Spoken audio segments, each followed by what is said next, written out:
This woman swallows a pill, and soon, a large amount of cold air is expelled from her mouth. Her entire body constantly emits a cold aura. A layer of ice quickly forms over her body. She gradually loses control over the drop in body temperature, a thick layer of ice soon enveloping her, and eventually, the woman transforms into an ice sculpture of an ice queen.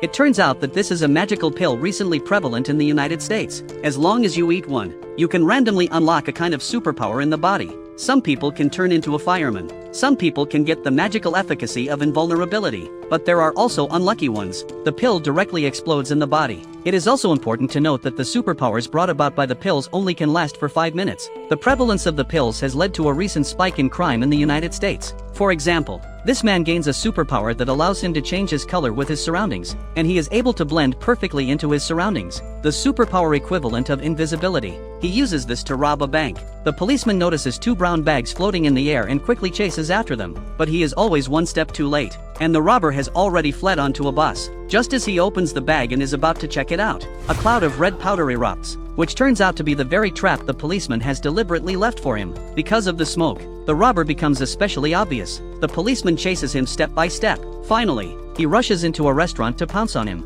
However, the gun he drops is picked up by the robber. He rushes at the cop's head and pulls the trigger. However, the bullet just leaves a crater in his face before falling to the ground. It turns out that he has also taken a magical pill, which causes him not to be shot. He quickly comes to his senses and slams the robber down hard on the ground. The pill brings him infinite power. The robber is quickly subdued. After checking, he only suffers a little skin wound, but his captain is very angry, because taking the pills is a crime. Not to mention he is a police officer. He confiscates his sidearm and badge, but he states that if he doesn't take the pill, he will be dead. And he does this to penetrate the enemy's interior to find out the source. The captain is persuaded by him. He hands him a picture of a man. He says he is the source of the superpowered pills, but in fact, there is someone else who develops the pill. This man is just the first tester of the pill. He tries it once and he uncontrollably hurts a lot of people, so he stops taking the pill. But her daughter gains superpowers even though she hasn't taken it. The research and development team learns about it and captures her.